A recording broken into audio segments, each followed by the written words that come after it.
Hello students. तो आज हम चलते हैं हमारे नेक्स्ट चैप्टर की तरफ, जो कि है पॉलिटिकल पार्टी। देखिए, पॉलिटिकल पार्टी जो है उसमें बहुत सारे क्वेश्चंस बनते हैं मेरे नोट्स में से, तो हम नोट्स में से पढ़ेंगे।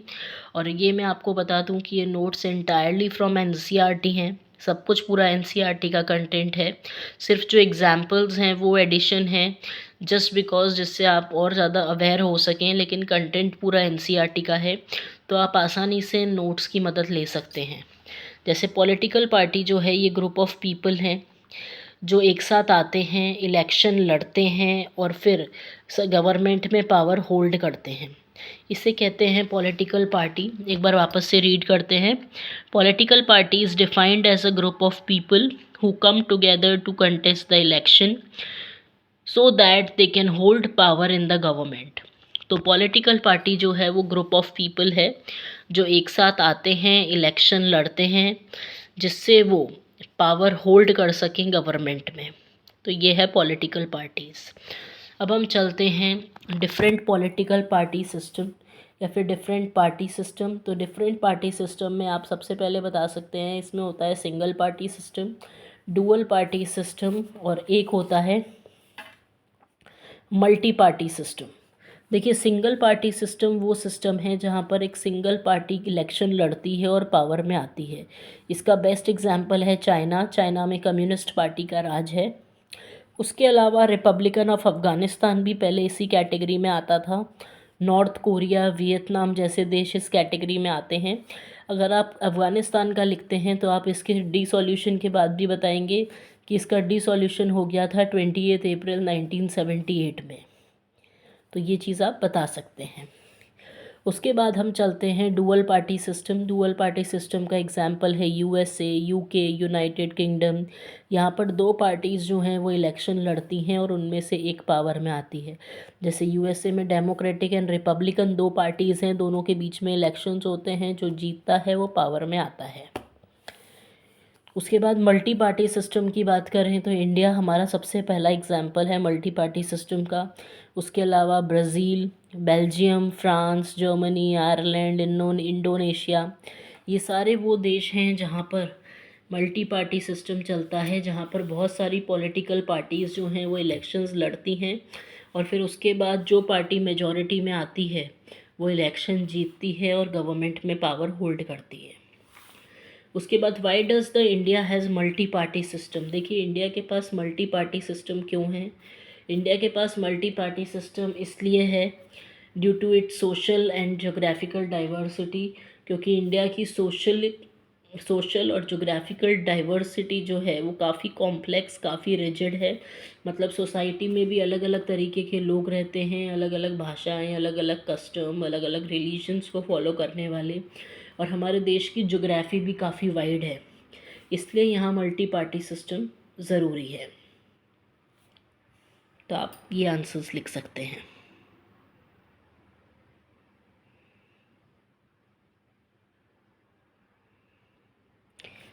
अब हम चलते हैं हमारे आगे की क्वेश्चन की तरफ, जो कि है difference between national political party and regional political party. देखिए, नेशनल पॉलिटिकल पार्टीज़ वो होती हैं जो सेंट्रल लेवल या स्टेट लेवल पर इलेक्शंस लड़ती हैं, और रीजनल पॉलिटिकल पार्टीज़ वो होती हैं जो एक पर्टिकुलर रीजन में ही इलेक्शंस लड़ती हैं। जो नेशनल पॉलिटिकल पार्टीज़ हैं ये काफ़ी पॉपुलर होती हैं अमंग द पब्लिक, सब लोग इन्हें जानते हैं। लेकिन जो रीजनल पॉलिटिकल पार्टीज़ होती हैं वो लेस पॉपुलर होती हैं among the public. National political parties जो होती हैं वो बहुत सारे लोगों को अपनी सर्विसेज प्रोवाइड करती हैं, जबकि रीजनल पॉलिटिकल पार्टीज़ कम लोगों को अपनी सर्विसेज प्रोवाइड करती हैं। जो नेशनल पॉलिटिकल पार्टीज़ हैं उनके पास रिसोर्सेज और फैसिलिटीज़ काफ़ी अच्छे होते हैं, जबकि रीजनल पॉलिटिकल पार्टीज़ के पास लेस रिसोर्सेज और लेस फैसिलिटीज़ होती हैं। उसके अलावा नेशनल पॉलिटिकल पार्टी ज़्यादा पावरफुल होती है, जबकि रीजनल पॉलिटिकल पार्टी कम पावरफुल होती है। नेशनल पॉलिटिकल पार्टी में आप एग्जांपल दे सकते हैं, बहुजन समाज पार्टी हो गई, बीजेपी हो गई, कांग्रेस हो गई, जिसे सब लोग जानते हैं। रीजनल पार्टी में आता है बजरंग दल यूपी का, तेलुगु देशम पार्टी, तो ये सारी पार्टीज़ जो हैं ये रीजनल लेवल पर अपने इलेक्शंस लड़ती हैं। इस तरीके से आप एग्जांपल दे सकते हैं।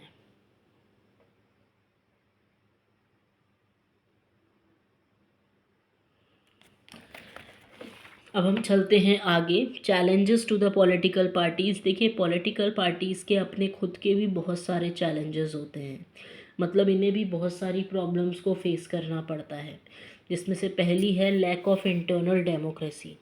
देखिए, कई बार पॉलिटिकल पार्टीज़ में अंदर ही बहुत सारी इंटरनल डेमोक्रेसीज़ की प्रॉब्लम आती हैं, जो कि इस तरह की होती हैं कि एक तो मेंबरशिप रजिस्टर यहाँ नहीं रखा जाता, मीटिंग्स जो हैं वो रेगुलरली नहीं होती हैं, इंटरनल इलेक्शन नहीं होते हैं, मतलब किसी कैंडिडेट को आप इलेक्शन में खड़ा कर रहे हैं तो पहले पार्टी के अंदर तो पूछिए कि सबको उस बंदे की सहमति है कि नहीं है, तो वो चीज़ें भी प्रॉब्लमेटिक हो जाती हैं। ऑर्डिनरी मेंबर्स जो होते हैं पार्टी के, जिन्हें कार्यकर्ता कहते हैं, उन्हें तो कई बार सफिशिएंट इन्फॉर्मेशन ही नहीं होती है कि पार्टी के इंटरनल इश्यूज़ क्या हैं। तो आप ये सारी चीज़ें बता सकते हैं। ये सारी चीज़ें ये साबित करती हैं कि पॉलिटिकल पार्टीज़ में इंटरनल डेमोक्रेसी का लैक रहता है। उसके बाद सेकंड चैलेंज जो है वो है डायनेस्टिक सक्सेशन का। डायनेस्टिक सक्सेशन का मतलब है कि कई पॉलिटिकल पार्टीज़ ऐसी होती हैं जिसमें फैमिली मेंबर्स ही बड़ी पोजीशंस होल्ड करते हैं और छोटी पोजीशंस और मेंबर्स को दे दी जाती हैं पार्टी के, तो दैट इज़ ऑल्सो रॉन्ग। और ये अदर मेंबर्स के लिए अनफेयर सिचुएशन हो जाती है। जैसा कि एक एग्ज़ाम्पल दूं कि अगर मैं बात करूं प्रेसिडेंटशिप कांग्रेस की, तो या तो वहाँ उस पोजीशन पे सोनिया गांधी बैठती हैं या उनकी बेटी या फिर उनका बेटा राहुल गांधी। तो फिर ये गलत है, ये और मेंबर्स के लिए अनफेयर सिचुएशन है, क्योंकि मेन पोजीशन जो है वो members of the same family दी जा रही है, which is unfair to the other members of that party. तो इस एग्जाम्पल से आप समझ सकते हैं ये चीज़। इसे कहते हैं dynastic succession, which is another problem in political parties. उसके बाद political parties use money and muscle power specially for winning the election. देखिए, कहने को ऐसा कहा जाता है कि फ्री एंड फेयर इलेक्शन होते हैं देश में, लेकिन आज भी कई जगह पर फ्री और फेयर इलेक्शंस नहीं होते हैं। पॉलिटिकल पार्टीज़ जो हैं वो भी मनी और मसल पावर यूज़ करती हैं इलेक्शंस जीतने के लिए। पॉलिटिकल पार्टीज़ कई बार उन पर्सन को एज अ कैंडिडेट नॉमिनेट करते हैं जिनके पास पैसा और मसल पावर दोनों हो। कई बार कैंडिडेट जिनके ऊपर क्रिमिनल केसेस चल रहे होते हैं उन्हें भी सेलेक्ट कर लिया जाता है, दैट इज़ रॉन्ग। तो इस तरह की प्रॉब्लम्स आती हैं, ये एक और चैलेंज है पॉलिटिकल पार्टीज़ का। एक ये कि मीनिंगफुल चॉइस जो है, एक ये भी अनदर चैलेंज है पॉलिटिकल पार्टीज़ का, कि कई बार सेम सेट ऑफ लीडर्स को ही बार बार में जनता के सामने लाया जाता है, जिस वजह से जनता एक मीनिंगफुल चॉइस नहीं रख पाती है। एक नए चेहरे को अगर जनता के सामने लाया जाए तो जनता का उत्साह बना रहता है, लेकिन बार बार में अगर एक ही चेहरे को जनता के सामने लाया जाए तो फिर वो थोड़ा सा जनता को डीमोटिवेट करने का काम करता है। तो एक मीनिंगफुल चॉइस जो होती है वो भी जनता के पास होनी चाहिए, कि एक नया चेहरा किसी यंगस्टर को मौका दिया जाए, इस तरह का काम होना चाहिए। तो ये आप लिख सकते हैं challenges of the political parties.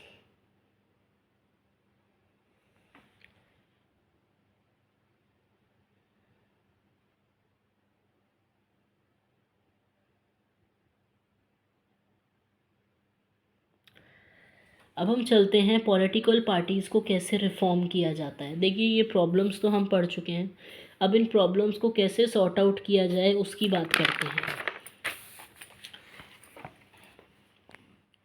तो इसमें सबसे पहले आता है डिफेक्शन।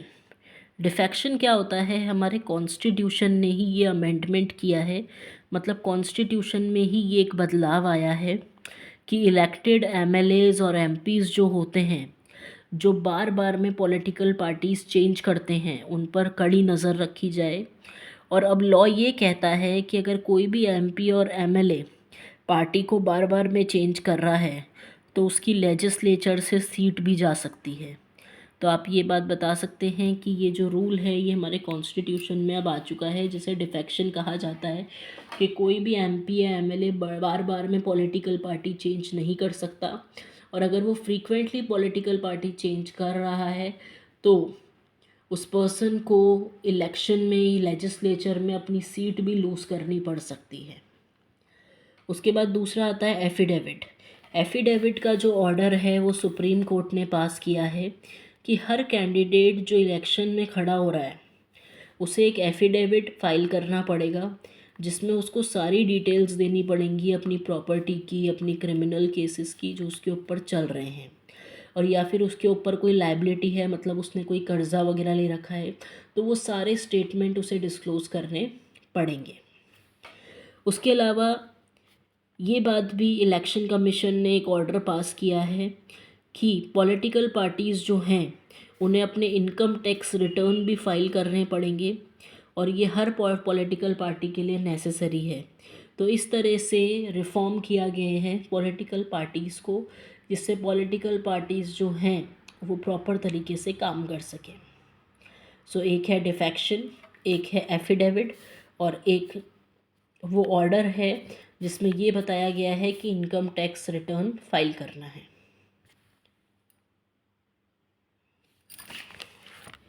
अब हम चलते हैं दूसरे क्वेश्चन की तरफ। What are the suggestions given to reform the political parties. अब देखिए क्या क्या हो सकता है जिससे पॉलिटिकल पार्टीज़ रिफॉर्म हो सकें। सजेशंस देने की बात आई है। सबसे पहले तो कानून बनना चाहिए जिससे इंटरनल अफेयर्स जो हैं पॉलिटिकल पार्टीज़ के, उन पर भी नज़र रखी जा सके। पार्टी के रजिस्टर्स जो हैं मेंबरशिप के, वो कंपलसरी हो जाने चाहिए। पार्टी का खुद का भी अपना खुद का कॉन्स्टिट्यूशन, रूल्स, रेगुलेशन, गाइडलाइंस होनी चाहिए, और ओपन इलेक्शन होना चाहिए। अगर कोई हाई पोस्ट के लिए भी चुना जाता है पार्टी में तो उसके लिए भी ओपन इलेक्शन होना चाहिए, मतलब सबकी रजामंदी उसमें भी होनी चाहिए।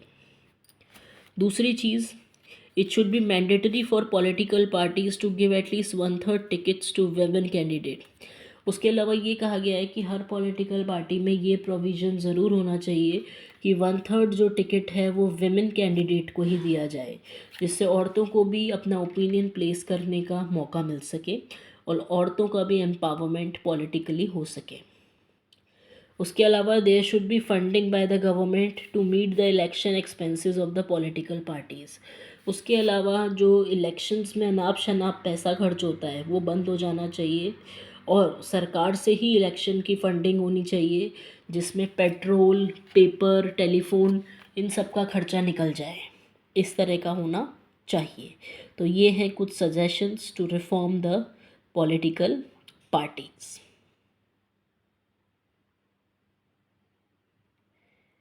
तो आज हमने पढ़ा पॉलिटिकल पार्टी की definition, different party system, Bharat में मल्टी पार्टी सिस्टम क्यों होना चाहिए।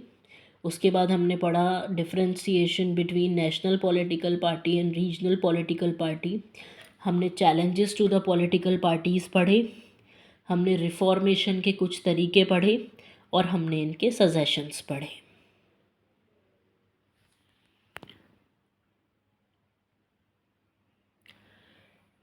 आई होप आपको मेरा लेक्चर पसंद आया होगा। अगर आपको मेरा लेक्चर पसंद आया तो प्लीज़ और बच्चों को भी जोड़